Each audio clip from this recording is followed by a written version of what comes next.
Arratsalde on denoi, ongi etorri denok prentsa aurreko honetara, sekzio ofizialeko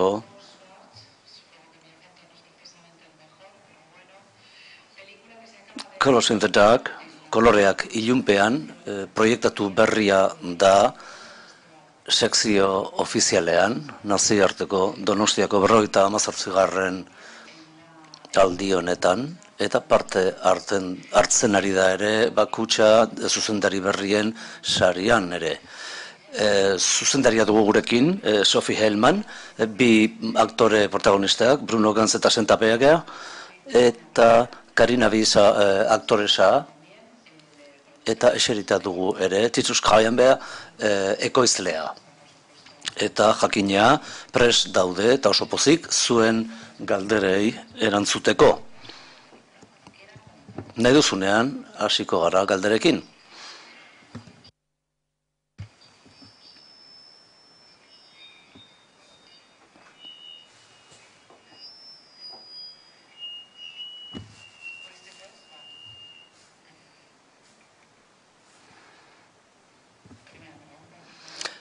Lehen galdera, mesedez? No questions. Okay, thank you. There's one. Ja, also herzlichen Glückwunsch erstmal an das Arbeit als Regisseurin. Und ich habe eine Frage an Herrn Ganz, den ich auch beglückwünschen würde für seine Arbeit. Wie bereitet man sich vor auf so eine Rolle? Eher aus Bauchgefühl oder studiert man so eine Rolle von einem Mann, der, sagen wir mal, Nola antzesten da hau bezalako rol bat, hiltzera kondenatuta dagoen gizon batena. Ikasi egiten duzu, improvisatu, alemanieraz erantzun dezaket. Bai, bueno, gizon hori ez dago heriotzera kondenatuta, dago gaixorik, ez da gauza bera.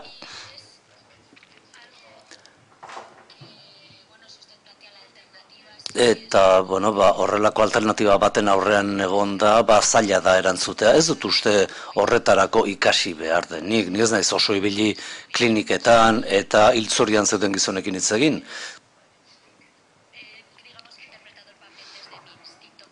Nire antzezle senetik interpretatu dut papera.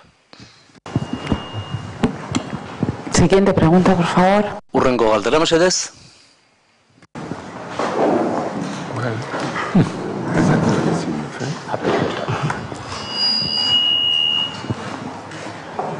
Vielleicht erzählst du ein bisschen etwas, ohne dass Fragen kommen.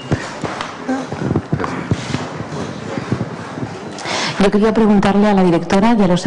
Zuzendariari eta antzezlei galdetu nahi nien, ea film hau sortu zen ez dagoelako maitasunik gabeko bizitzarik, eta ea aktoreek ere zer esan aldezaketen horren inguruan. Bueno, nik esango nuke, bizitzarik ez dagoela maitasunik gabe, bai, hala da, ni horrekin ados egongo nintzateke, esan duzun horrekin noski, eta era berean esango nuke, nire filmak tratatzen duen gaia dala, bizitza gozatu egin behar dela osorik, eta azkenean ezertaz damutu ez. Eta uste dut, modu polit bat dela, bizitzaren parte zail horretara iristea, ja zahartzen garenean, adindu egiten garenean, eta denok ditugu galdera handiak une horretan, ea nola biziko ditugun gure bizitzaren azken une horiek. Oro har, nik esango nuke,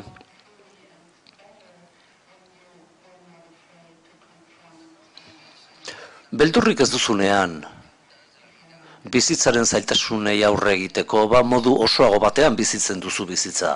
Beraz, jakina, uste dut, maitasunaren aldeko ahots bat dela, amodioa eta konpromisoa.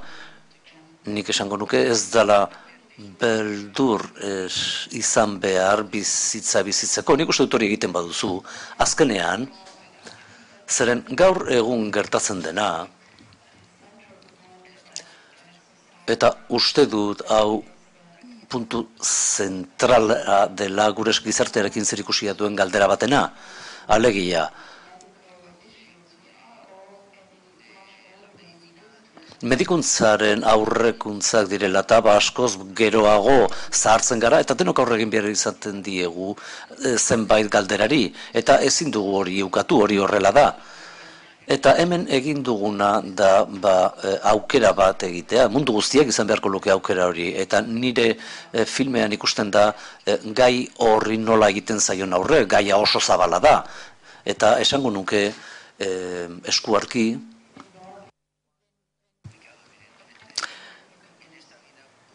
bizitzan honetan, implikatuta zaudenean, ziur aski aurre egin dezaiokezu eta zeure aukerak hartu eta zeure aukera egin.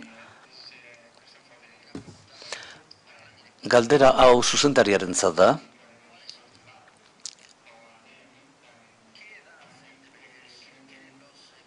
Ze adin dute bi antzezle protagonistek, aktorea eta aktoresak?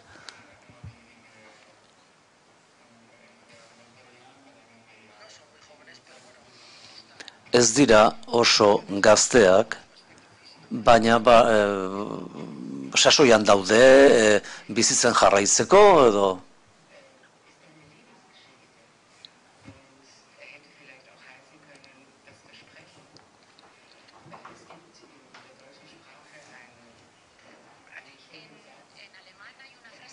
Alemanez badago esaldi oso polit bat esaten duena, nora naizoa zela ni ere joango naiz. Eta promesa hori da bi pertsonaiak elkarri egin dioten agindua eta amaieraraino eramaten dute azken ondorioetaraino.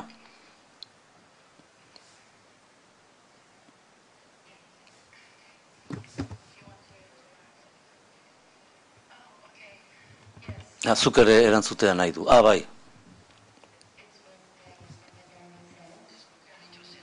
Senta Bergerek esan duena da.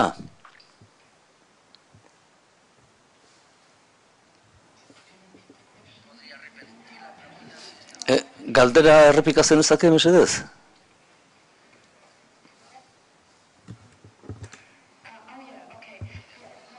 Konforme, orain bai, orain harrapatu dut.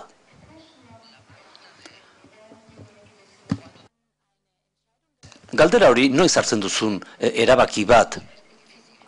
Aukera hori oso zaila da, eta ez da sortzen zuk desiratzen ari zaren unea. Nik esan nezake,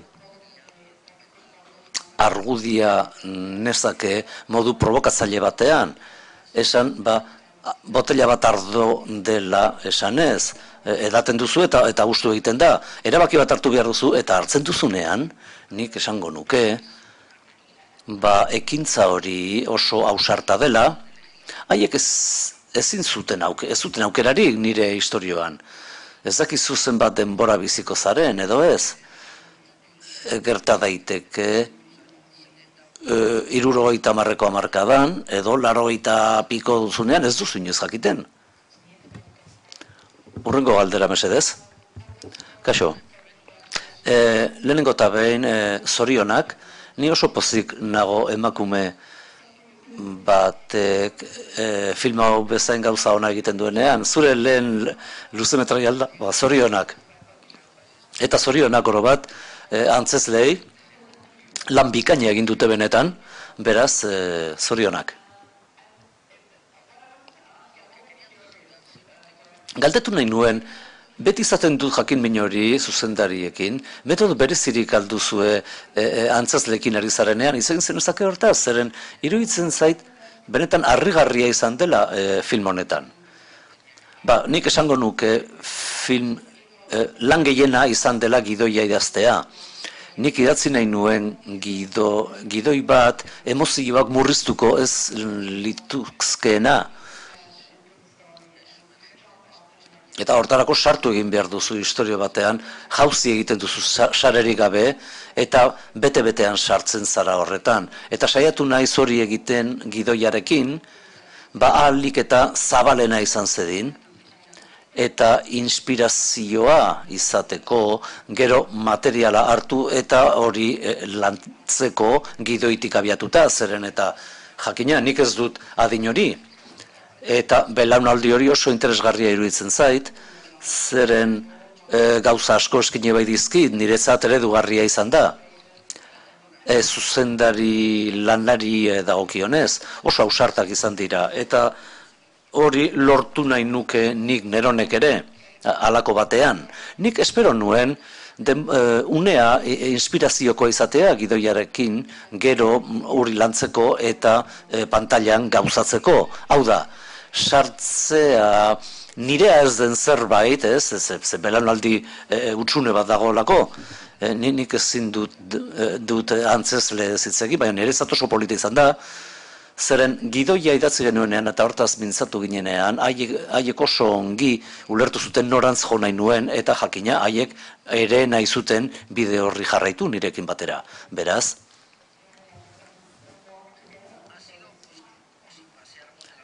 izan da, paseatzen, geunde bezala esku eman da elkarri. Hurrengo galdera mesedez.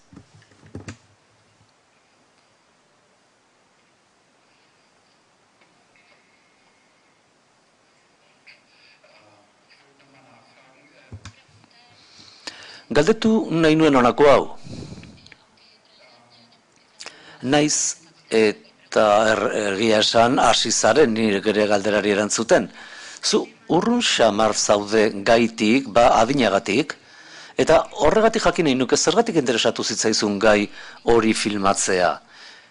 Interesgarria iruditzen zait, nola zure adineko persona batek isla dezakeen oro bat, maitasunaren desira eta heriotzaren desira. Eta nola iritsi zara gai horretara? Ongi, esan dut lehen ere, badaudela.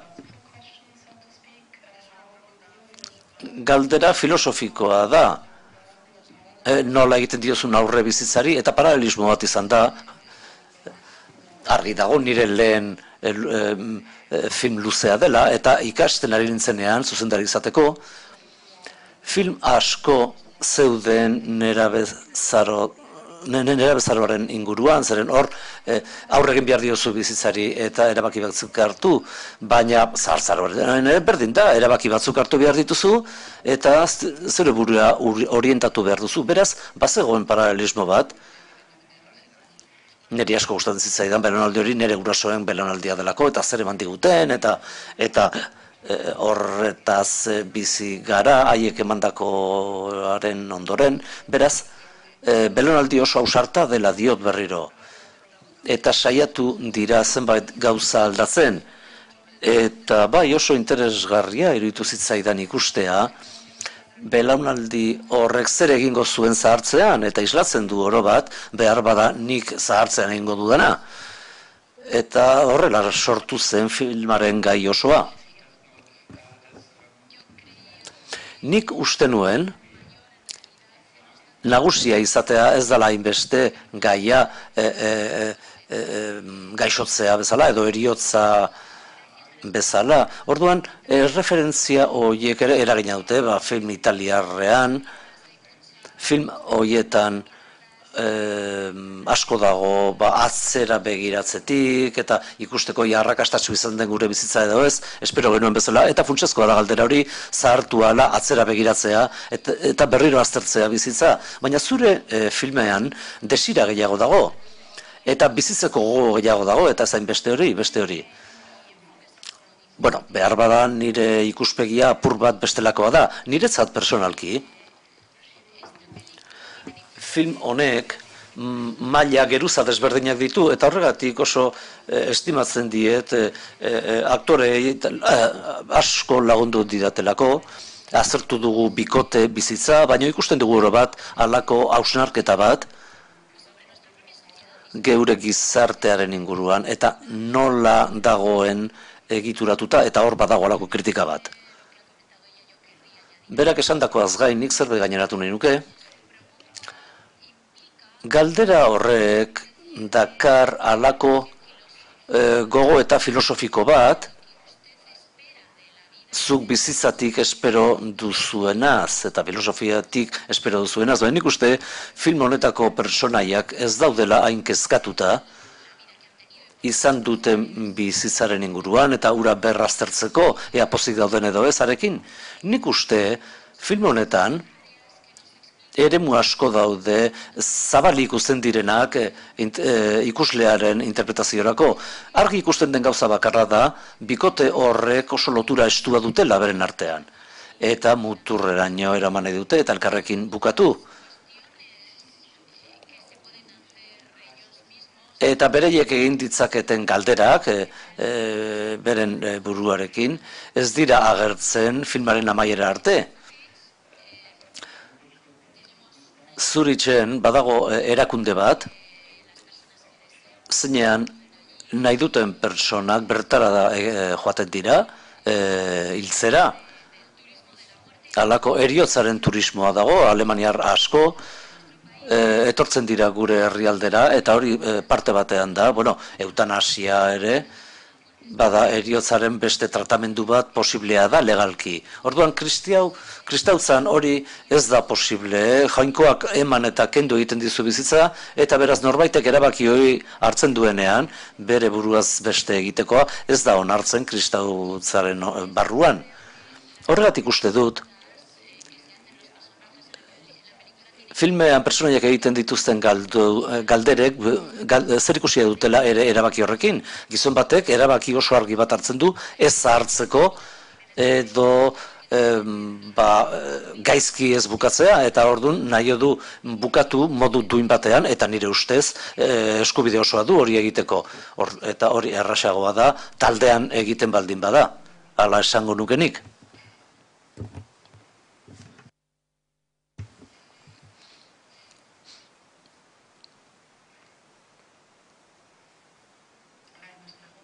Galdera gehiagorik ez?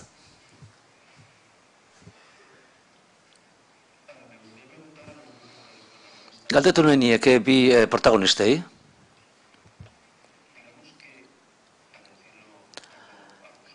Esan dezagun gaur zer seduzitu zintuzten zuzendari gazte baten proposamenetik, halako paper konprometitu bati baiezkoa esateko.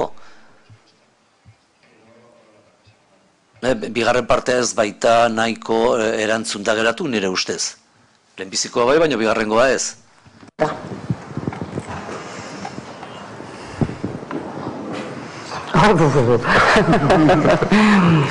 Ja, es hat... Zer ikusi handia du nire lehen irudipenarekin.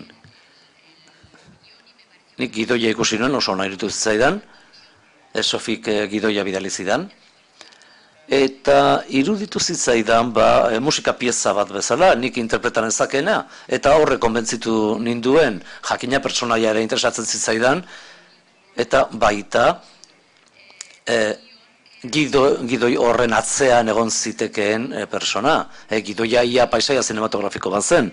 Espero dut ez dezuela nahiko ondoriorik atera nire bizitza pribatuaz, nire paperagatik. Jakina, nire adinean planteatzen duzu galdera zer gertatuko da, nire bikotea desagertzen denean, zer gertatuko da ni biziri jarritzen badut. Bikotea gizona edo emakumea izan, hori oso zaila da, eta bai planteatzen duzu halako galdera bat. Baina gauza askoren baitan dago hori, faktore asko daude hor jokoan. Oso nagusia, oso heldua izan behar duzu, filmean egiten den bezala aurre egiteko horrelako gai bati. Nik ere, gidoia irakurri nuen, eta hasieran aparta eruditu zitzaidan, ez zitzaidan hainbestea jola, ze paper interpretatu behar nuen, emakumearen ere egingo nukeen, edo neskarena berdin zitzaidan, barkatu etetea, baina filma bizitzaz eta eriotzaz da, ez da beste zer, horiek dira faktoreak. Faktore horiek erabakitzen dute guztia. Begira dezakezuen, nahi duzuen dokumentazio guztia, gu saia gaitezke paper desberdinetan sartzen, saia gaitezke modu gutxi asko antolatu batean lan egitea, gaur egun boladan dago, niri personalki zait gustatzen. Baina azken batean, maitasun eta eriotz istorio bat da, konflikto gatazka dramatiko oso ezaguna, zeren eta film askotan agertzen den, baita Mila gau eta batean, literatura osoan, zineman, baina gatazka bat da.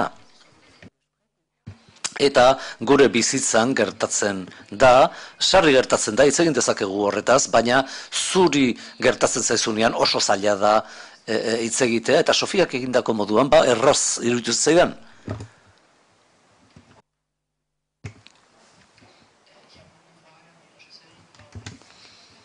Beste galdera bat dut, zuzendariarentzat, Helman Andrea, uste duzu erabaki hori, bikoteak hartutako erabakia, errazagoa dela, egoera ekonomiko honean zaudenean, edo saldu zer ikusirik?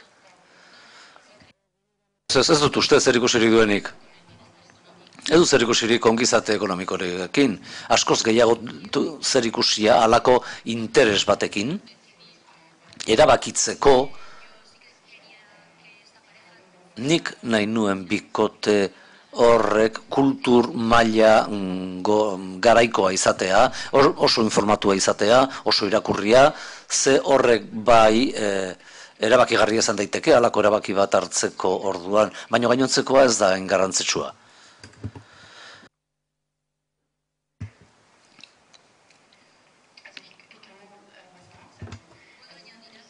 Zerbait gainera nezake, aholaz bazaizue, gehien interesatu zitzaidana,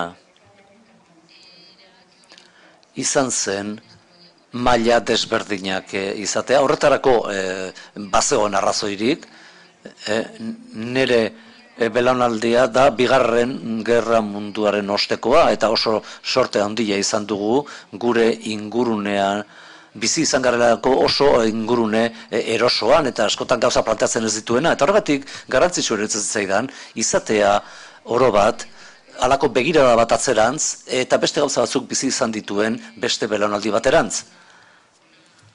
Hoiek gauzak aztertzeko bide berezia dutelako, gauza askotaz, hitz egiten dute bikotean, eta nik oso ongi deskribatu nahi nuen nire belaunaldirako.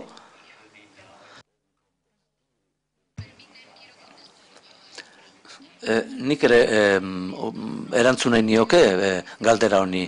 Ingurunea, nik uste, ingurune dirudun hori, nik uste baietz garrantzitsua dela. Bikote hori maila, kultur maila garai batean bizi da, eta behar bada gai horiek aztertzen ditu beste modu batean, hain zuzen ere, beren kulturagatik. Baina azken erabakia da. Ekoizlearentzat, film hau, oso intimoa denez, oso europarra, oso intimista, nola espero duzu harrera izatea estatu batuetan, eta nun espero duzu banatu ahal izatea? Eta zorionak zure lanagatik aparte izan da.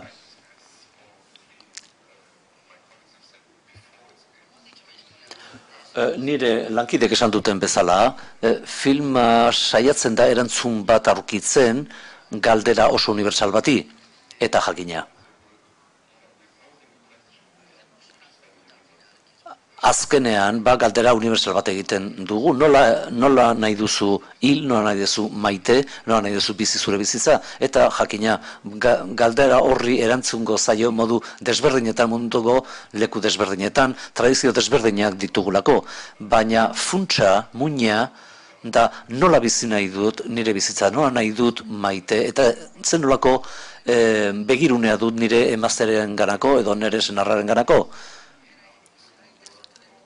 Eta interesgarria izango da ikustea nolako harrera izango duen filmak herrialde desberdinetan, baina gaur hemen egoteaz oso pozik gaude, zeren eta estreinako aldiz ikusi baita filma. Orain arte ez dakigu zer erantzun izango den.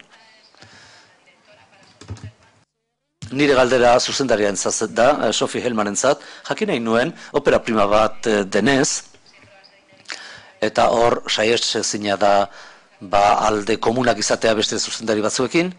Izan alduzu beste erreferentzia estilistikorik, zein izan dira zure erreferente estilistikoak film hau egiteko orduan?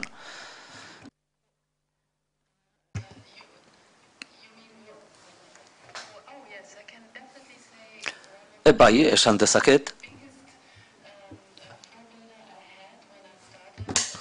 Esan dezaket, Jane Campion izan dela nire eredua 20 urtekin ikusi nuenean, pianoa irten zeniko 20 urte nituen eta pentsatu nuen oso normala dela emakumeek filmak eta luzemetraiak egitea.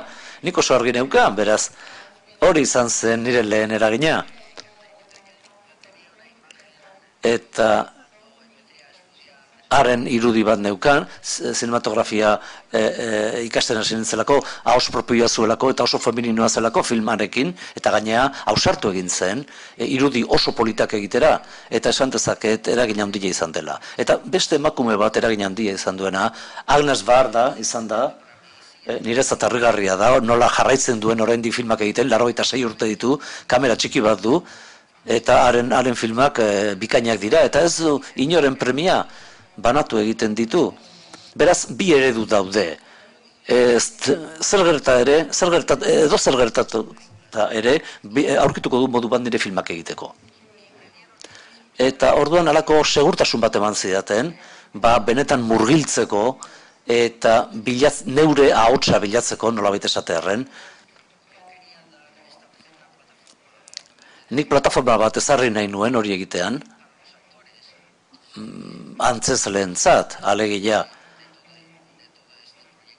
hau sortu baldin bada proiektu entatik, ni oso pozik nago emaitzarekin. Hurrengo galdera, mesedez.